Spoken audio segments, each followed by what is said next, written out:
Hello दोस्तों, नमस्कार। अभी ये वीडियो जब मैं बना रहा था तो वीडियो आपका सर थोड़ा सा करप्ट हो गया है, तो जिसकी वजह से मुझे फिर से वीडियो बनाना पड़ रहा है। हालांकि थोड़ा सा लाइनिंग मैंने कर दिया है, लेकिन पूरी चीज़ों को समझेंगे बढ़िया से। फिर से एक बार देखते हैं, राइट। So let's start. हमारे पास जो हृदय है, हमारा मानव हृदय की बात करें, ये हृदय मानव हृदय है और पूरा का पूरा आपको फिगर दिख रहा होगा। तो मानव हृदय हमारे पास जिस कोशियों से बना है, जिस पेशियों से बना है, उसको बोलते हैं हृदय पेशी, जिसको हृदय ऊतक के नाम से भी हृदय ऊतक और हृदय ऊतक से हमारे पास हृदय पेशी बनता है। दूसरी चीज़ हमारे पास बात करें तो हृदय हमारे पास मानव की बात करें, स्तनधारियों की बात करें तो ये 4 कोष्ठकों से बना होता है। 4 कोष्ठक होते हैं, जैसे ये हमारे पास है ना 4 कोष्ठक, ये 4 कोष्ठकों में होता है, यानी कि 2 आलिंद और 2 निलय। 2 आलिंद 2 निलय। अब जरा ध्यान से समझने की कोशिश करिएगा। हृदय के हमारे पास बाहर में हमारे पास एक आवरण होता है जिसको हृदय आवरण बोलते हैं, और वो हृदय आवरण को हम लोग इंग्लिश में बोलते हैं ये पेरिकार्डियम। ये पेरिकार्डियम हमारे पास क्या सर? पेरिकार्डियम हमारे पास क्या हृदय आवरण है? 2 परतीय होता है। और 2 परतीय में बात करें तो 2 परतीयों के बीच में हमारे पास यहाँ पे कुछ फ्लूइड रहता है, और इस फ्लूइड को हम लोग बोलते हैं सर जी, ये हमारे पास एक खाली जगह है ना, खाली जगह रहता है, और इस खाली जगह में हमारे पास एक फ्लूइड भरा रहता है, एक द्रव भरा रहता है, जिसको हम लोग बोलते हैं हमारे पास पेरिकार्डियल फ्लूइड। और उस खाली जगह को, उस जिसमें पेरिकार्डियल फ्लूइड भरा रहता है, उसको बोलते हैं पेरिकार्डियल कैविटी। यानी कि ये पेरिकार्डियल कैविटी के अंदर हमारे पास पेरिकार्डियल फ्लूइड भरा रहता है। इसीलिए मैंने लिखा हुआ कि पेरिकार्डियम से घिरा रहता है। 2 परत के मध्य पेरिकार्डियल फ्लूइड कैविटी होता है, और इसमें हमारे पास पेरिकार्डियल फ्लूइड एक विशेष प्रकार की फ्लूइड है, एक विशेष प्रकार के द्रव है, इसमें भरा रहता है। दूसरी चीज़ बात करें तो ये विशेष प्रकार की जो द्रव है हमारे पास इस हार्ट को हमारे पास क्या करने से बचाती है? झटका लगने से बचाती है। हम कितना भी ऊपर से नीचे कूद जाते हैं, नीचे से ऊपर वो चीज़ हो जाता है, हमारा हृदय वही का वही रहता है, वक्ष गुहा में ही रहता है, दोनों हमारे पास ये चीज़ के फेफड़ों के बीच में, राइट, दोनों लंग्स के बीच में हमारे पास रहता है। तो कहीं ना कहीं कुछ ना कुछ तो है जो इसको बचा रहा है। तो ये हमारे पास पेरिकार्डियम में उपस्थित पेरिकार्डियल फ्लूइड है जो झटके लगने से बचाता है। दूसरी चीज़ बात कर लेते हैं हमारे पास सर जी, तो ये बाएं आलिंद और 2, और नोटिस करिएगा तो हमारे पास 4 है। एक ये हमारे पास आर्ट्रियम का मतलब होता है आलिंद, और वेंट्रिकल्स का मतलब होता है निलय। आर्ट्रियम का मतलब होता है आलिंद, और इसीलिए हमारे पास LA मतलब कि बाएं आलिंद, RA मतलब दाएं आलिंद, और हमारे पास LB मतलब कि ये बाएं निलय, और RB मतलब कि दाएं निलय। अब समझ रहे हैं, चीज़ों को मिस्टेक हो सकती है तो चीज़ें। अब यहाँ पे बात करें तो यह कह रहे हैं कि सर जी ये बाएं आलिंद और दाएं आलिंद के बीच दोनों को घेरने वाली, पहली बता दूं आपको, पूरे हार्ट को 2 भागों में बांटा जाता है। पूरे हार्ट को 2 भागों में, यानी हृदय को 2 भागों में बांटा जाता है, और बांटने वाले को हम लोग बोलते हैं विभाजिका, जिसको हम लोग बोलते हैं सेप्टम इंग्लिश में, राइट। इसको बोलते हैं, क्या बोलते हैं? सेप्टम। यानी कि 2 भागों में बांटता है। यानी कि इस पूरे को हम लोग बोले तो सेप्टम बोलते हैं, इस पूरे को बोले तो सेप्टम बोलेंगे, और इसके इस वाले भाग को बोले जो दोनों आर्ट्रियम को विभाजित करती है, यानी दोनों निलय को विभाजित करती है, तो दोनों निलय, तो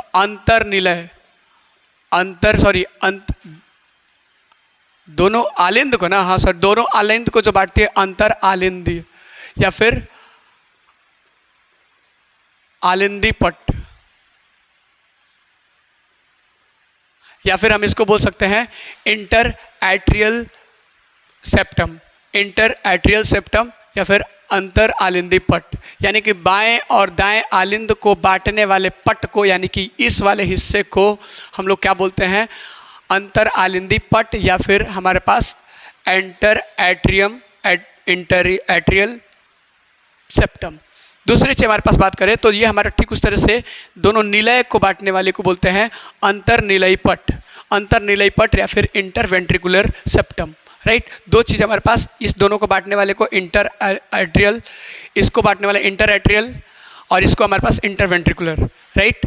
दूसरी चीज़ हमारे पास, अब हमारे पास सर ये आलिंद है और ये निलय है, इन दोनों को बांटने वाली हमारे पास एक वाल्व होती है, एक दोनों को अलग करने वाले, दोनों को पृथक करने वाली एक वाल्व होती है, और उस वाल्व को बोलते हैं हमारे पास सर जी, उस वाल्व को बोलते हैं हमारे पास, अगर देखने की कोशिश करें, बाइकस्पिड वाल्व।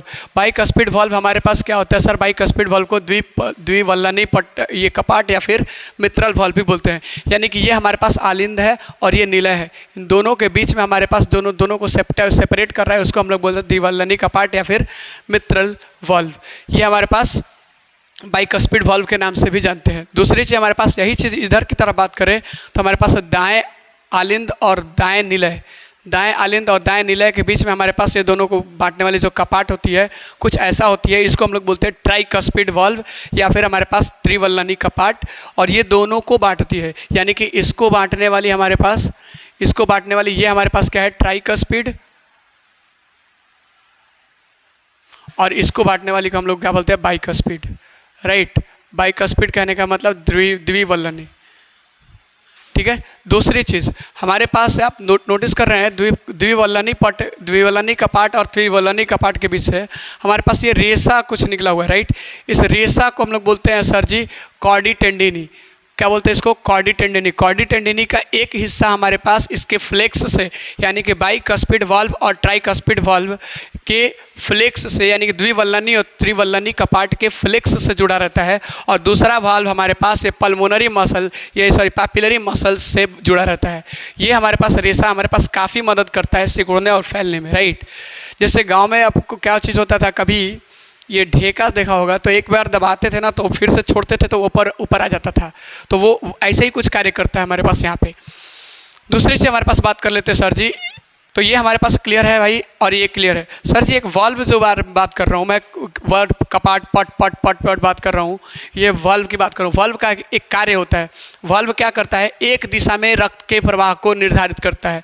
यानी अगर इधर से रक्त इधर इस माध्यम से आ गया, इस वाल्व के माध्यम से आ गया, इस कपाट के माध्यम से आ गया, तो इधर से इधर इस कपाट के माध्यम से नहीं जा पाएगा, ये क्योंकि बंद हो जाता है। कुछ ऐसे होता है, और जैसे नीचे ऊपर से नीचे आएगा तो आएगा, ये खुल जाएगा, लेकिन जैसे नीचे से ऊपर जाएगा तो ये लॉक हो जाएगा। तो कुछ इंटरलॉकिंग वाला सिस्टम की तरह का चीज़ें होती है, ध्यान रखिएगा। दूसरी चीज़ हमारे पास बात कर लेते हैं सर जी, तो यहाँ पे भी वैसे ही होता है, यहाँ पे भी वैसे ही होता है। यानी कि एक ही दिशा में जा सकता हो, विपरीत दिशा में जाएगा वो बंद हो जाएगा। तो एक चीज़ और हमारे पास ये तो क्लियर हो गया। अब हमारे पास समझने की कोशिश करिएगा, तो एक चीज़ देखने को मिल रहा है कि जो हमारे पास दाएं आलिंद से दो सिराएं निकली होती है। दाएं आलिंद से दो सिरा निकलती है, एक सुपीरियर वेना कैवा और दूसरा inferior vena cava. Superior vena cava क्या होता है, इन्फीरियर वेना कैवा क्या होता है, अब जरा देखने की कोशिश करिए। ये आलिंद है, आलिंद से एक हमारे पास सिरा इधर निकला हुआ है। राइट, तो ये सिरा हमारे पास क्या करता है, ऊपर में जितना भी हमारे पास ऑक्सीजन रहित रक्त होता है, यानी कि सिर की बात करें, यानी हृदय के ऊपर के जितने भी अंग हैं वहाँ से अगर ऑक्सीजन रहित रक्त को अगर शरीर हृदय में डालना है तो उसके लिए हमारे पास सुपीरियर वेना कैवा काम करता है। चाहे सिर की बात कर ले या फिर इधर वाला गर्दन और जो भी बात करें, ये हमारे पास सुपीरियर वेना कैवा लेके आता है। कौन, ऑक्सीजन रहित रक्त को लेके आता है। दूसरी चीज़ बात करें, इन्फीरियर वेना कैवा क्या करता है भाई, इन्फीरियर वेना कैवा हमारे पास हृदय के नीचे के जितने भी अंग हैं वहाँ से अगर ऑक्सीजन रहित रक्त आ रहा है तो उसको लेके जाने वाला कौन होता है भाई, हमारे पास इन्फीरियर वेना कैवा। यानी कि ऑक्सीजन जब इस्तेमाल कर लिया जाता है, जब चूस लिया जाता है ऑक्सीजन को, तो वहाँ पे कार्बन डाइऑक्साइड आता है, यानी कि कार्बन डाइऑक्साइड युक्त रक्त को लेके जाने वाला हमारे पास कौन होता है, ये हमारे पास इन्फीरियर वेना कैवा। अब जरा ध्यान से सुनिएगा कि ये जो हमारे पास ये बाएं आलिंद है, बाएं आलिंद हमारे पास फेफड़े से फुफ्फुसीय शिरा के माध्यम से ऑक्सीजन युक्त रक्त लेके आता है। इसमें जब हमारे पास ये शिथिलन होता है, यानी कि जब ये फैलता है, तो इस टाइम हमारे पास क्या होता है, ये हमारे पास रक्त लेके आता है ऑक्सीजन रहित, यानी कि O2 युक्त रक्त। राइट, O2 युक्त रक्त हमारे पास इसमें आता है, और जब ये हमारे पास सिकुड़ता है और ये फैलता है तो रक्त इधर से इधर की तरफ आ जाता है। ठीक है, अब जरा समझने की कोशिश करिए। यानी फुफ्फुसीय शिराएं हमारे पास फेफड़े से ऑक्सीजन युक्त रक्त लेके आती है, बाएं आलिंद में डाल देती है। बाएं आलिंद से जब आता है तो ये हमारे पास यहाँ से बड़ी उच्च दाब के साथ आता है रक्त, यानी बाएं आलिंद से जब रक्त इधर की तरफ नीचे की तरफ आता है तो हमारे पास उच्च दाब पे आता है, और उच्च दाब पे आने की वजह से यहाँ की दीवारें मोटी रखी गई है ताकि ये दीवारें फट ना जाए। यानी कि निलय वाले भाग की बात करें, दीवार की बात करें, तो आलिंद वाले भाग से मोटी होती है। इसके पीछे का रीज़न है कि यहाँ पे उच्च रक्तदाब से हमारे पास रक्त प्रवेश करती है, और विभिन्न शरीर के विभिन्न भागों में भी जब भेजना होता है तो यहाँ का जो वॉल होता है मोटी रखी जाती है ताकि वो किसी तरह से फट न जाए। इसीलिए हमारे पास इसकी भुइती आप देख रहे होंगे तो मोटा होगा, इसकी पतला होगा। ये गलती से मेरे से नहीं बना है, ये चीज़ें बनाई गई है। राइट, अब दूसरी चीज़ हमारे पास बात कर लेते हैं सर की बाएं आलिंद, और ये चीज़ हमारे पास बात हो गया, यानी कि superior vena cava, inferior vena cava क्या चीज़ होता है, ये सब कुछ बात कर लिया। अब बात कर ले कॉर्डी टेंडिनी भी बात कर लिया। कॉर्डी टेंडिनी एक विशेष प्रकार के कॉर्ड्स है, रेशेदार कॉर्ड्स है, जो क्या करता है सर, जो क्या करता है हमारे पास दोनों के साथ में जुड़ा रहता है, यानी कि बाइकस्पिड और ट्राइकस्पिड वाल्व को इसके पैपिलरी मसल्स के साथ जोड़ता है। ठीक है, अब बात करते हैं, एक चीज़ बात करते हैं, अर्धचंद्राकार कपाट। अभी तो हमारे पास यहाँ पे बात कर लिया कपाट कौन सा होता है।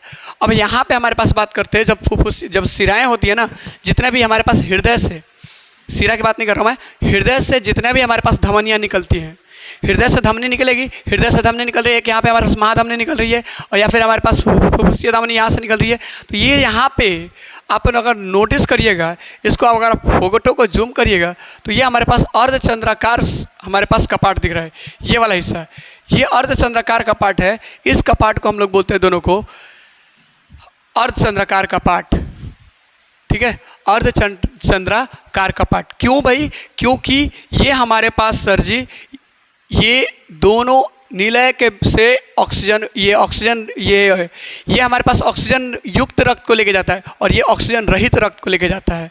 तो ये अर्धचंद्राकार कपाट अगर आपसे सवाल आ जाए कि कहाँ पाई जाती है, तो ये लिख दीजिएगा, जहाँ हृदय से धमनियाँ निकलती है वहीं से हमारे पास ये पाया जाता है। यानी महाधमनी भी निकलती है, हृदय धमनी तो दो तरह का होते हैं, महाधमनी और फुफ्फुसीय धमनी, तो दोनों जगह पर हमारे पास बात करते हैं, राइट।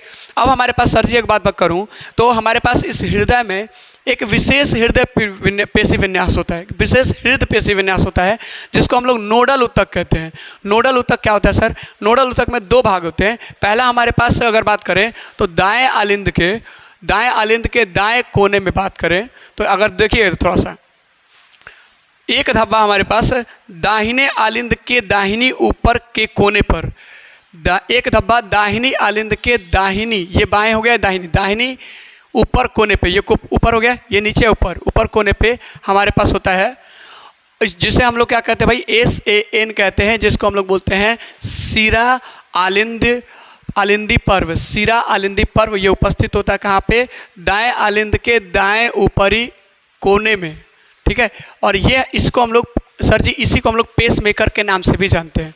ये क्या करता है सर? एक हमारे पास क्रिया विभव उत्पन्न करता है, और ये जितना सबसे अधिक अगर क्रिया विभव उत्पन्न करता है, ऐसा नहीं कि यही उत्पन्न करता है, लेकिन सबसे ज़्यादा अगर क्रिया विभव उत्पन्न करता है, जिसको हम लोग एक्शन पोटेंशियल बोलते हैं, तो यही करता है।